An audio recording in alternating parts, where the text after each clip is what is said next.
Сайн уу? Та бүхэндээ энэ өдрийн мэндийг хүргэе.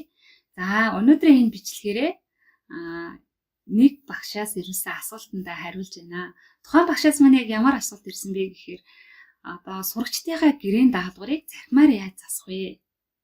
За, манаас зурагчид болохоор даалгавраа хийжээ зургийг аваад над руу явуулдаг юм аа. Би зургийг татаж аваад тэгээд зөв бурууг нь засаад буцаагаад явуулдаг.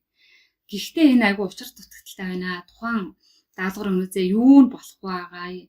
Ямар учраас энэ буруу байгаа, яагаад энэ зөв байгаа гих мэтчсэн зөвлөгөө янз бүрийн гихэл гэсэн юм хэлж чадахгүй. Дээр нь тэгээд нөгөө үнэлж дүгнэхэд айгүй хэцүү байна. Энийгээр нь ингээд захимаар засах ямар арга чарга байна вэ? Та зөвлөгөө өгөөч гэсэн. Тэгээд би тухайн үед бол энэ багштай нөгөө өөрийнхөө хэрэгэлдэг аргаар нэг товчхон хэрэгэлдэг аргуудаас товчхон ингээд энэ асуултанд хариулсан байгаа. Тэгээд энэ бичлэгээрээ илүү дэлгэрэнгүй хариулээд ингээд бичлэг болгоо оруулъя гэж бодлоо. За тэгэхээр би болохоор цахим сургалтыг болоод одоо жил гарсан болж байна. За тэгээд сургалтанд суралцж байгаа хүмүүс маань одоо зөвлөгөө авахаар эсвэл хийж байгаа юмаа үр дүнг явуулаад ингээд зураг хэлбэрээр явуулдаг. Эсвэл видео хэлбэрээр явуулдаг.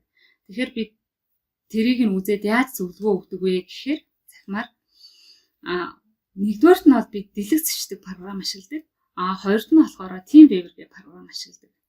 За тэгэхээр миний нөгөө сургалтууд маань болохоор ихэнхдээ технологийн сургалтууд байдаг. Мэдээлэл технологийн сургалтууд одоо янз бүрийн програм дээр л ажил сурах хичээлүүд байдаг. За тэгэхээр TeamViewer-ыг болохоор одоо ингэж ашигладаг. За тухайн суралцагч маань ямар нэгэн програм татаж суулгах гэх тэгэхээр компьютер дээр нь алдаа цагаар нөгөөдөө болохгүй эсвэл вебээр хийж явах үед нөгөө яг ингээ гацчихдаг байхгүй юу. Тэгэхээр би нөгөө өөрийнх нь компьютер руу ингэж хандаж ороод тэр TeamViewer гэх програмаар тэгээ яг өөрийнхөө компьютер дээр ажиллаж байгаа юм шиг ажиллаа тэр үедээ ингээ нэмэлт тайлбарыг хийлээд ингээ ажиллаждаг бүр алсын зайнаас. За screen record-ыг болохоор би тухайн явуулсан одоо материалыг ингээ татаж авч байгаа. Тэгээ тэн дээр нь бол ингээд нэмэлт тайлбараа хийлээд тэгээд буцаагаад явуулчихтыг. За одоо жишээ болгоод би яаж явуулдаг талаар өөрийнхөө үнээс үзүүлье. Би нэг иймэрхүү байдлаар явуулчихтыг. За эндээс манай суралцагчдын үр дүн. Энэ болохоор манай нэг 10 дугаар сурах цахим сургалтын суралцж байгаа хүмүүсүүд нь даалгавраа ингээд явуулдаг. Ингээд дасгал хийгээд үр дүн гараад үр дүн ингээ гараад ирдэг байхгүй програм дээр. Тэгээ тэрийгэ суралцагч нар маань зарим нь ингээ явуулаад зарим нь мессенжерээр ингээ явуулаад. За энэ 6-аг дээр нэг тайлбартай.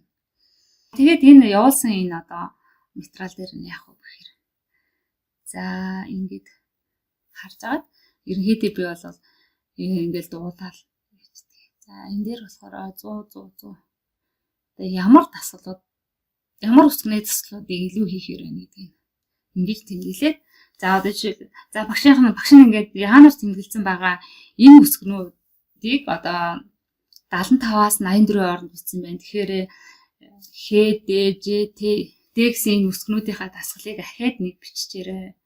Тэгэхээр алдаагүй бичдэг болно. Тэгээд дараагийнхаа хичээлийн рүү шилжээрэй. Дараагийнхаа хичээлийг үзээрэй. За ийм тайлбарыг хийлээд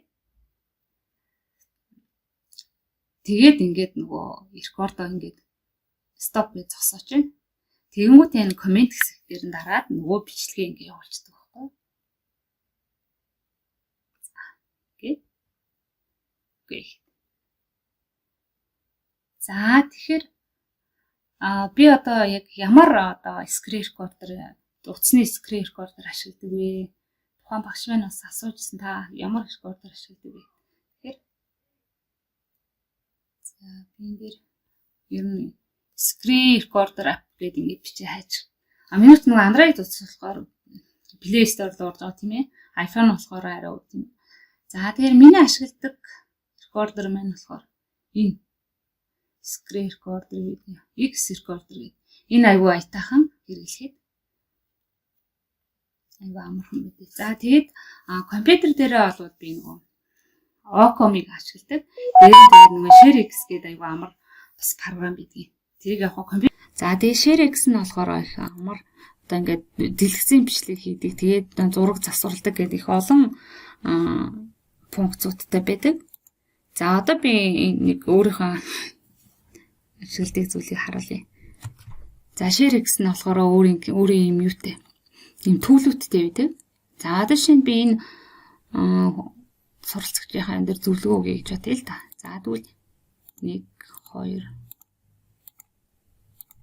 6. За 1-ээс 6 хүртлийн дугаарлсан байгаа эдгээр үсгүүдийнхаа дасгалыг бичиг дасгалаа ахаад програмдараа сайн хийгэрээ. Яг л энэ жоохон дутуу гүйцэтгэлтэй байна тийм ээ. Тэгээд эднэрийг нэг 100% бичдэг болохоор дараагийнхаа хичээлийг үзээрэй. За ийм тайлбар өгөх. Эсвэл нөгөө энэ дээр нь одоо ингээд текстийн байдлаар юм уу тийм ээ. Ингээд текстээр ингээд тайлбар өчээд ингээд оруулж болдог. Оруулж болно.